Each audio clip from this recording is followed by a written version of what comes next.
Welcome to maths classes. ఈ వీడియోలో అయితే కనుక మనకు 10th క్లాస్కు సంబంధించినటువంటి మ్యాథ్స్ సబ్జెక్టులో ట్రిగ్నామెట్రీ అనేటటువంటి చాప్టర్లో సెకండ్ ఎక్సర్సైజ్ డిస్కస్ చేస్తున్నాము. సెకండ్ ఎక్సర్సైజ్లో మనకు ఫస్ట్ ప్రాబ్లం ఏమన్నారంటే కనుక ఎవాల్యూట్ ద ఫాలోయింగ్. కింద ఇచ్చినటువంటి ఎక్స్ప్రెషన్లో ఎవాల్యూట్ చేయమన్నారు అంటే కనుక సింప్లిఫై చేసేయాలి. ఇక్కడ ఇచ్చినటువంటి యాంగిల్స్లో మనం ఆ వాల్యూ సబ్స్టిట్యూట్ చేసి సింప్లిఫై చేయాలన్నమాట. చూడండి, sin 60 అంటున్నారు. sin 60 value √3/2. cos 30 కూడా వాల్యూ ఏమవుతుంది? √3/2. ఇలాంటి ప్రాబ్లమ్స్ సాల్వ్ చేయాలంటే కనుక మస్ట్ అండ్ షుడ్గా మనకు యాంగిల్స్ అనేవి కంపల్సరీగా తెలిసి ఉండాలి, ఖచ్చితంగా నేర్చుకోవాలి స్టూడెంట్స్ అందరూ. sin 30 వచ్చేసి 1/2, cos 60 ఆల్సో 1/2. మల్టిప్లై చేద్దాం. √3 ఏమవుతుంది? 3, 2 2s 4, 1/2 2s 4. డినామినేటర్ 4 అవుతుంది. 3 + 1 that is equals to 4/4. Value ఏమొచ్చిందమ్మా ఎక్స్ప్రెషన్కు? 1. సెకండ్ క్వశ్చన్ చూద్దాం. 2 tan square 45 degrees plus cos square 30 degrees minus sin square 60 degrees. ఇక్కడ మనకు ట్యాన్లో ఇచ్చారు 2 × tan 45. tan 45 వచ్చేసి మనకు 1 value. 2 × 1 square plus cos square 30 √3/2 whole square minus sin square 30. sin 60 వచ్చేసి √3/2 స్క్వేర్కేమో square. ఇక్కడ చూడండి, రెండు సిమిలర్ వాల్యూస్ కదా, క్యాన్సిల్ అయిపోతాయి. 2 × 1 that is equals to 2. Next third problem. cos 45 degrees divided by secant 30 plus cosecant 30. cos 45 value 1/√2. secant 30 అన్నారు కదా, secant 30 అంటే కనుక మనకు secant వచ్చేసి రివర్స్ ఆఫ్ cos 30ని మనం రివర్స్ చేస్తే సరిపోతుందన్నమాట. 2/√3 ప్లస్ cosecant 30. cosecant 30 అంటే కనుక sin 30ని రివర్స్ చేయాలన్నమాట. ఓకే, ఇక్కడ 2. 1/√2 ఎల్సిఎం తీసుకుంటామమ్మా. ఇక్కడ 2 + 2√3 డివైడెడ్ బై √3 వస్తుంది.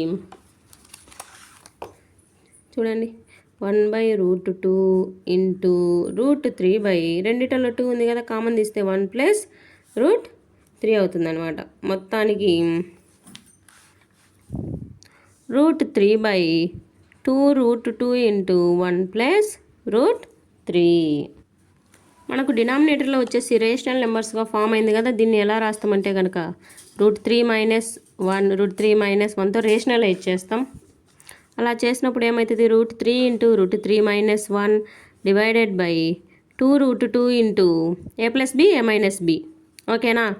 a² - b² అవుతుంది. a² - b² that is equals to 3తో మల్టిప్లై చేస్తున్నా చూడండి, ఇక్కడ 3నే వస్తుంది. 3 - √3 డివైడెడ్ బై 2 √2 ఇంటూ 3 ఉంది కదా, √3 హోల్ స్క్వేర్కు స్క్వేర్కి రూట్కి క్యాన్సిల్ అయిపోతే 3 - 1.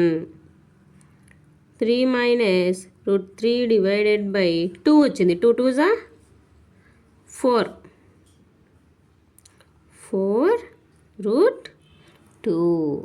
ఆన్సర్ వచ్చేసి ఇంతటితో అయినా స్టాప్ చేయొచ్చు, లేదా మనకు టెక్స్ట్ బుక్లో ఇచ్చిన ఆన్సర్ రావాలంటే కనుక ఏం చేయాలంటే కనుక న్యూమరేటర్ డినామినేటర్ వచ్చేసి మనం 2తో మల్టిప్లై చేసామనుకోండి, అదే √3తో మల్టిప్లై చేస్తే ఏమవుతుందంటే కనుక 3 √2 - √6 డివైడెడ్ బై 4 √2 ఇంటూ మనం మల్టిప్లై చేసింది √2తో కదా, 3 √2 - √6 డివైడెడ్ బై √2 స్క్వేర్కి స్క్వేర్ రూట్కి క్యాన్సిల్ అయిపోతే 4 2s 8.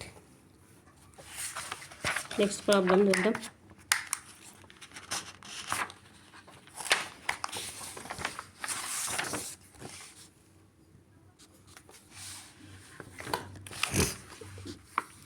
Next fourth problem. sin 30 plus tan 45 minus cosecant 60 divided by secant 30 plus cos 60 degrees plus cot 45 degrees. sin 30 sin 30 is 1/2, tan 45 1, cosecant 60. cosecant 60 అంటే కనుక sin 60కి రివర్స్లో రాయాలన్నమాట, 2/3 divided by secant 30.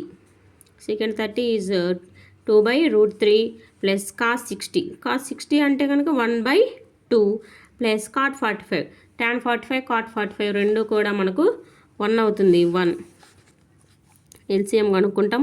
LCM వచ్చేసి 3√2 అవుతుందమ్మా. √3 plus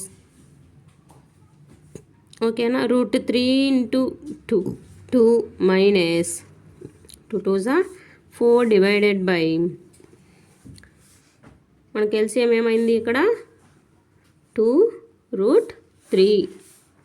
ఇక్కడ కూడా 2√3 అవుతుంది. 4 plus √3 plus 2√3. Denominators రెండు కూడా క్యాన్సిల్ అయిపోతాయి. మనకు √3 plus 2√3 minus 4 divided by 4 plus √3 plus 2√3. మనకు 2√3 ఏమవుతుంది, 3√3 మైనస్ 4 డివైడెడ్ బై 3√3 ప్లస్ 4. ఇక్కడ కూడా మనం రేషనలైజ్ చేయాల్సినటువంటి అవసరం అయితే ఉంది. 3√3 మైనస్ 4 డివైడెడ్ బై 3√3 మైనస్ 4. డినామినేటర్లో a plus B, a minus B ఉంది కాబట్టి a square minus B square అవుతుంది. 3√3 మైనస్ 4 హోల్ స్క్వేర్ అయింది కదా, సేమ్ ఉంది కదా కాబట్టి హోల్ స్క్వేర్ వచ్చింది అనమాట. A minus B whole square apply చేస్తాం ఇక్కడ. A square plus B square minus 2ab, A square plus B square minus 2 into A into B divided by 9 into 3 minus 16. ఇక్కడ చూడండి, 3కి స్క్వేర్ చేస్తే 9 అవుతుంది. స్క్వేర్కి స్క్వేర్ రూట్కి క్యాన్సిల్ చేస్తే ఇక్కడ 3 అవుతుంది. 9 3 27 plus 16 minus 2 3 6, 6 4 24. √3 divided by 27 minus 16. 27 plus 16 ఏమవుతుంది, 3 43 మైనస్ 24 √3 డివైడెడ్ బై 11. ఈ విధంగా అయితే మనం ప్రాబ్లమ్స్ను స్టెప్ బై స్టెప్ సాల్వ్ చేసుకోవాలి. ఒక్క చోట మిస్ అయినా కూడా ఆన్సర్ మొత్తం పోతుంది. Next 5th question. 5 cos square 60 degrees plus 4 secant square 30 degrees minus tan square 45 degrees divided by sin square 30 degrees plus cos square 30 degrees. 5 into cos 60. cos 60 is 1/2 whole square plus 4 into secant 30 is 2/3. 2/√3 whole square minus tan square 45 అంటే tan 45 వచ్చేసి 1 square అంటే 1. sin square 30 1/2 whole square cos square 30 √3/2 whole square. Squares అన్నిటికీ కూడా apply చేద్దాం. 5/4 plus 4 into 4/3 minus 1 divided by 1/4 plus 3/4. 5/4 plus 16/3 minus 1 divided by 4/4. మనకు ఆ డినామినేటర్లో మనకు 1 వచ్చేసేది కాబట్టి ఇంకా డినామినేటర్ను మనం వదిలేస్తాం. ఓకేనా, డినామినేటర్ను వదిలేస్తాం. న్యూమరేటర్ చూడండి, ఇక్కడ ఎల్సిఎం 12 అవుతుంది. 4 3 రెండు ఉన్నాయి కదా, రెండింటికి మనం ఎల్సిఎం కనుక్కుంటే మనకు 12 అవుతుంది. 5 into 3 plus 16 into 4 minus 1 15 plus 64 minus 1 divided by 12. చూడండి, 15 plus 63 divided by 12 8 78 divided by 12. 2తో చూడండి, 2 6 2 3 2 9. 3తో 3 2s 3 1s 3 3s. చూడండి అమ్మా, ఎల్సిఎం మనము 1కు కూడా కలిపి తీసుకున్నాం కాబట్టి ఇక్కడ 12. ఓకేనా. 64 మైనస్ 12 అవుతుంది 1564, లేదా 15లోంచి 12 పోతే కనుక మనకు ఎంత వస్తుంది 3 divided by 12, 67 divided by 12. First question అయితే కంప్లీట్ అయిందమ్మా. సెకండ్ క్వశ్చన్ చూడండి. Choose the correct option and justify your answer అన్నారు. ఇక్కడ మనకు క్వశ్చన్ ఇచ్చారు, 4 ఆప్షన్స్ కూడా ఇచ్చారు. ఈ ఆన్సర్ ఆప్షన్స్లో ఉన్నటువంటి ఏ ఆప్షన్కు కరెక్ట్ అవుతుంది అని అడిగారు. 2 × tan² 30, tan 30 వాల్యూ వచ్చేసి మనకు 1/√3 అవుతుందన్నమాట. tan² 30 కాబట్టి స్క్వేర్ మెన్షన్ చేసాం. 1 + 1/√3 హోల్ స్క్వేర్. 2 × 1/3 divided by 1 + 1/3. మనకు ఇలాగనే ఉంటుందమ్మా. న్యూమరేటర్లో ఒక ఫ్రాక్షన్ వస్తుంది, డినామినేటర్లో ఒక ఫ్రాక్షన్ వస్తుంది. మనం కరెక్ట్గా ఎల్సిఎం అప్లై చేసి కరెక్ట్గా చేస్తేనే మనకు సొల్యూషన్ అనేది పర్ఫెక్ట్గా వస్తుంది. 2/3 4/3 3 క్యాన్సిల్ అవుతుంది. 2/4 అంటే కనుక 1/2. 1/2 ఆప్షన్స్ వచ్చేసి sin 60, cos 60, tan 60, sin 30. 1/2 అనేది ఏంటి, sin 30 వాల్యూ కదా. కాబట్టి ఈ ఎక్స్ప్రెషన్ వచ్చేసి ఆన్సర్ sin 30కి ఈక్వల్ అయింది. సెకండ్ వన్ చూడండి. సెకండ్ వన్ వచ్చేసి క్వశ్చన్ వచ్చేసి 1 - tan² 45 degrees divided by 1 + tan² 45 degrees. tan 45 అంటే 1 కదా, 1 - 1/1 + 1 0 వచ్చిందనమాట answer. Next third question. sin 2a = 2 sin a is true when a అన్నారు. ఏ వాల్యూ ఏది తీసుకుంటే మనకు 0 వస్తుంది అని. sin 0 తీసుకున్నాం అనుకోండి, sin 0 ఎంత అవుతుంది 0. 2 sin 0 కూడా ఏమవుతుంది, sin 0 0 కాబట్టి 0తో మల్టిప్లై చేస్తే ఇక్కడ కూడా 0 అవుతుంది. 0 degrees వద్ద మనకు sin 2a = 2 sin a అవుతుంది. Next third question.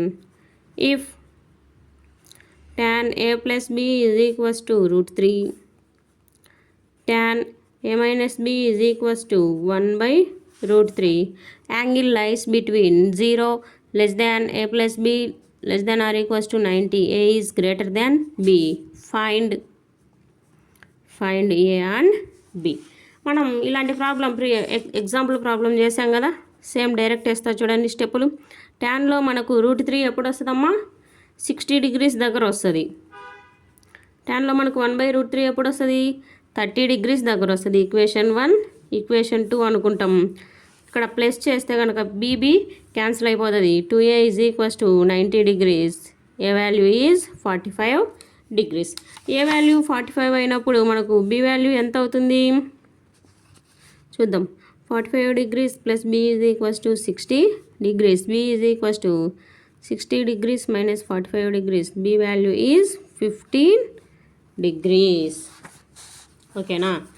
కండిషన్స్ కూడా ఒబే అయినాయి. 0 less than a + b less than or equals to 90, a is greater than b. రెండు క్వశ్చన్స్ కూడా, రెండు కండిషన్స్ని కూడా మనకు వచ్చినటువంటి వాల్యూస్, యాంగిల్ వాల్యూస్ అయితే మనకు సాటిస్ఫై చేయడం జరిగింది. Next fourth question. State whether the following are true or false, justify your answer. మనకి ఇచ్చారు కొన్ని. sin a + b = sin a + sin b. ఇది అప్పటికీ కాదు. sin of a + bకి, cos of a + bకి వీటన్నిటికీ ఫార్ములాస్ మనకు ఇంటర్మీడియట్లో వస్తాయి. ఇదైతే ఫార్ములా కాదు, ఇది false statement. Next the value of sin theta increases.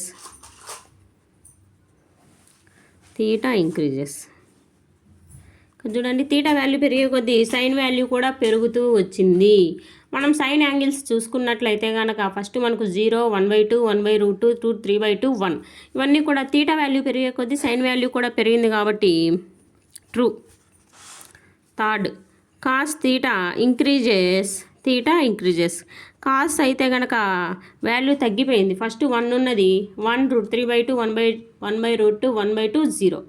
1 నుంచి 0కు పడిపోయింది వాల్యూస్ పెరిగే కొద్దీ. కాబట్టి ఈ సిచ్యువేషన్ రాంగ్, అంటే false. Sine theta is equals to cos theta for all values of theta. Okay, sine cos అన్ని తీటా వాల్యూస్కు ఒకటే వాల్యూ ఇస్తుంది అని చెప్తున్నారు. చాలా తప్పు కదా. మనకు యాంగిల్ వాల్యూస్ అనేవి దానికి దీనికి డిఫరెంట్గా ఉంటాయి. ఓన్లీ 45 దగ్గర మాత్రమే ఈక్వల్ అవుతాయి, అన్ని కండిషన్స్లో ఈక్వల్ అవ్వవు. కాబట్టి ఇక్కడ కూడా false. Cot A, next question, cot A is not defined for A is equals to 0. Cot value వచ్చేసి 0 దగ్గర నాట్ డిఫైన్డ్ అన్నారు. ఇది మనకు కరెక్ట్ స్టేట్మెంట్. కాబట్టి ఇక్కడ మనకు ట్రూ. ఎందుకు కరెక్టు అంటే కనుక సైన్ 0 బై మనకు కాస్ 0 అంటే ఇది ట్యాన్ కదా, ట్యాన్ 0 దగ్గర 0 అయింది. ట్యాన్ కాట్ రెండు రివర్స్ కదా, డినామినేటర్లో 0 ఉంటే కనుక మనకు నాట్ డిఫైన్డ్ అవుతుంది. అలానే కదా మనకు కండిషన్ ఇచ్చింది. కాబట్టి ఈ స్టేట్మెంట్ వచ్చేసి ట్రూ స్టేట్మెంట్స్ అవుతుంది. వీడియోలో ఏమన్నా డౌట్ ఉంటే కనుక కామెంట్ సెక్షన్లో తెలుపగలరు. దానిని మరలా ఎక్స్ప్లెయిన్ చేయడం జరుగుతుంది.